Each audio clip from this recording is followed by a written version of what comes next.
नमस्कार, हिमाचल बुलेटिन में आपका स्वागत है। पेश है आज के समाचार। प्रधानमंत्री श्री नरेंद्र मोदी ने आज आत्मनिर्भर अर्थव्यवस्था विषय पर देश भर में भारतीय जनता पार्टी के कार्यकर्ताओं को वर्चुअल माध्यम से संबोधित किया। केंद्रीय वित्त मंत्री श्रीमती निर्मला सीतारमण द्वारा संसद में बजट प्रस्तुत करने के एक दिन बाद उन्होंने वर्चुअल माध्यम से ये संवाद किया। मुख्यमंत्री श्री जयराम ठाकुर ने परिधि गृह हमीरपुर में पार्टी कार्यकर्ताओं के साथ प्रधानमंत्री का संबोधन सुना। इस अवसर पर संबोधित करते हुए प्रधानमंत्री श्री नरेंद्र मोदी ने कहा, साथियों, जब हम आज के बजट की चर्चा करेंगे तो सापेक्ष भी होती है, कुछ तो पुरानी बातों की तुलना करेंगे तब पता चलता है।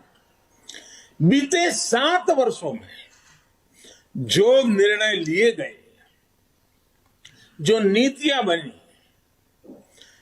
पहले की जिन नीतियों में गलतियों को सुधारा गया, उस वजह से आज भारत की अर्थव्यवस्था का निरंतर विस्तार हो रहा है। जैसे समाज की भलाई के लिए सामाजिक न्याय बहुत जरूरी है, वैसे ही देश की भलाई के लिए भी देश का संतुलित विकास भी जरूरी है। हमने आकांक्षी जिला एस्पिरेशनल डिस्ट्रिक्ट अभियान शुरू किया था। इन जिलों में गरीब की शिक्षा के लिए, गरीब के स्वास्थ्य के लिए, गांव की सड़कों के लिए, बिजली पानी के लिए जो काम हुए, उसकी प्रशंसा संयुक्त राष्ट्र ने भी की है। अब इस बजट में घोषणा की गई है कि आकांक्षी जिलों में राज्यों के साथ मिलकर आकांक्षी ब्लॉक प्रोग्राम चलाया जाएगा, यानी उसे और नीचे ले जाया जाएगा। यानी विकास का लाभ आखिरी छोर तक पहुंचाने का एक वैज्ञानिक तरीका है और धन का सदुपयोग करने का, संसाधनों का ऑप्टिमम यूटिलाइजेशन करने का और फोकस एक्टिविटी करने का एक रास्ता है। ग्रामीण क्षेत्रों में ब्लॉक स्तर पर जरूरी सुविधाएं पहुंचे, इस पर सरकार का जोर है।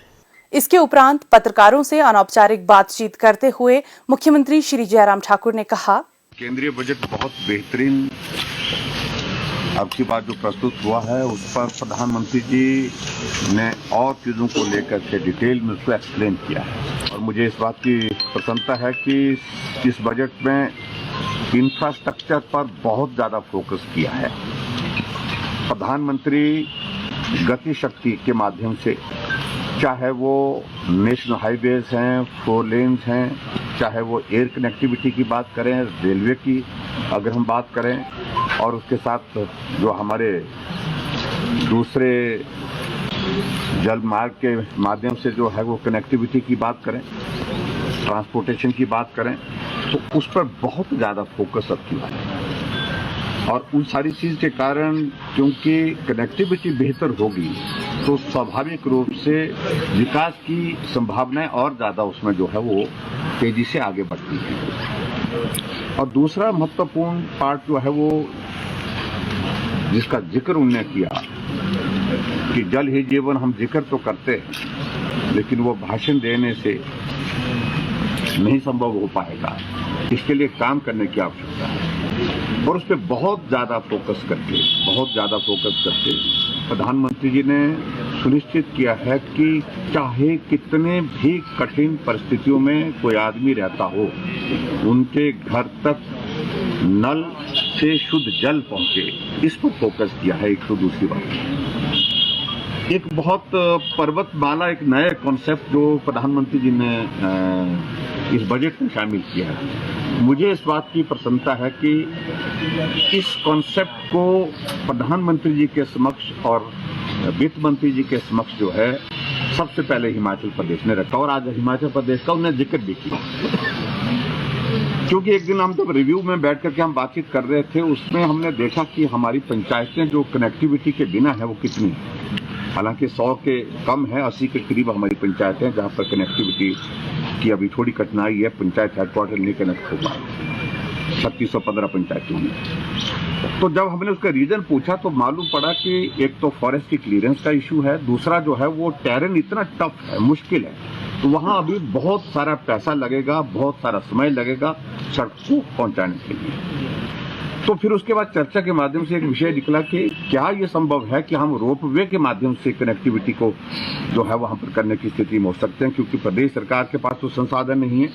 तो हमने तुरंत उस बैठक के बाद प्रधानमंत्री जी को भी लिखा और निर्मला सीतारमण जी को भी लिखा, और दोनों से प्रधानमंत्री जी से मिलने का भी हुआ और फाइनेंस मिनिस्टर से भी हमारा मिलना हुआ। मिल करके हमने आग्रह किया कि इसको बजट प्रोविजन के अंतर्गत केंद्र से डाला जाए।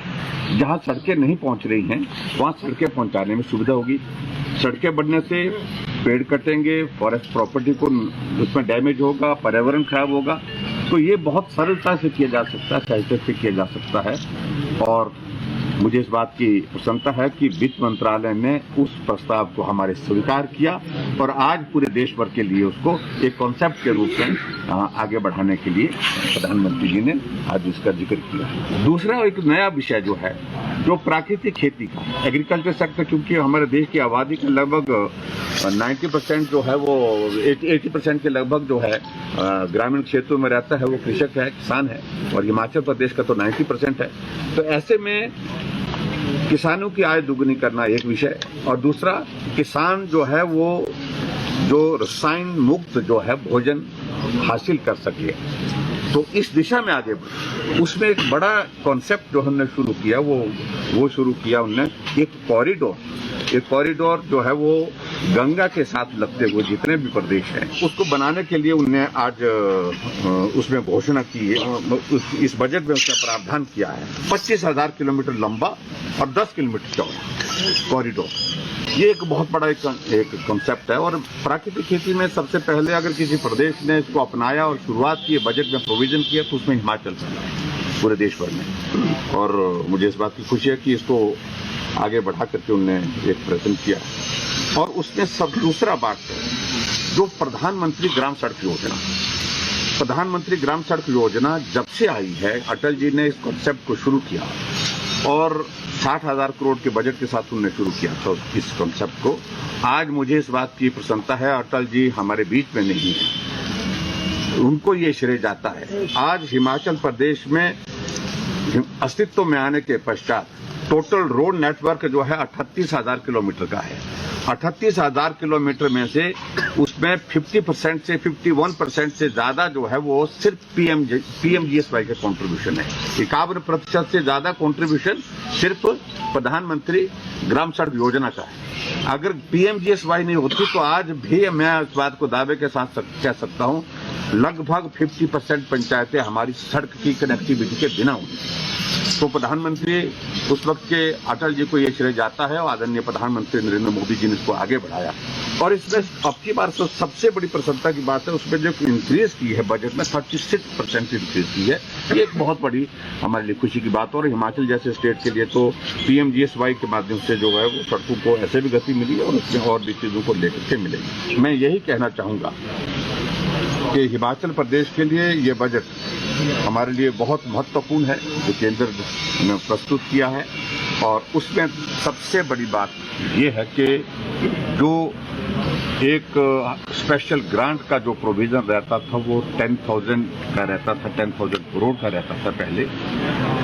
और स्पेशल असिस्टेंस के लिए जब हम आग्रह करते थे केंद्र के पक्ष, तो उसमें बहुत बड़ी कठिनाई आती थी मिलने की। उसको 10 टाइम्स इंक्रीज किया है, 10,000 करोड़ से उसको 1 लाख करोड़ किया गया। और 1 लाख करोड़ का मतलब है कि बहुत सारे प्रदेशों को सीधे तौर पर जो प्रोजेक्ट जो बना करके तैयार करने हैं उसमें वो सहयोग मिलेगा। और उस सहयोग के माध्यम से हम प्रदेश के विकास को और प्रदेश के जो इंफ्रास्ट्रक्चर को स्ट्रेंथन करने की दिशा में आगे बढ़कर काम कर सकते हैं। मुख्यमंत्री श्री जयराम ठाकुर ने आज डॉक्टर राधाकृष्णन राजकीय चिकित्सा महाविद्यालय हमीरपुर के पैथोलॉजी विभाग में 84,20,000 रुपए की लागत से स्थापित हिस्टोपैथोलॉजी प्रयोगशाला का लोकार्पण किया। उन्होंने बायोकेमिस्ट्री विभाग में 15 लाख रुपए की लागत से स्थापित ऑटोमेटेड बायोकेमिस्ट्री एनालाइजर का लोकार्पण भी किया। इस सुविधा से 1 घंटे में 360 फोटोमेट्रिक जांच तथा कोविड-19 मरीजों के बायोकेमिस्ट्री टेस्ट भी किए जा सकेंगे। मुख्यमंत्री ने राष्ट्रीय स्वास्थ्य मिशन के राष्ट्रीय दृष्टिहीनता नियंत्रण कार्यक्रम के तहत चिकित्सा महाविद्यालय के नेत्र विज्ञान विभाग में नेत्रदान केंद्र का शुभारंभ भी किया।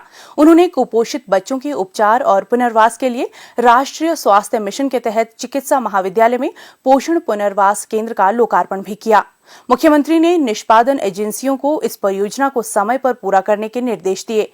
उन्होंने कहा कि यह परियोजना इस वर्ष अगस्त माह तक पूर्ण होनी चाहिए। उन्होंने कहा कि इस अस्पताल में करीब 250 बिस्तर और 7 ऑपरेशन थिएटर होंगे। उन्होंने इस परियोजना के निर्माण कार्य में गुणवत्ता सुनिश्चित करने के निर्देश भी दिए।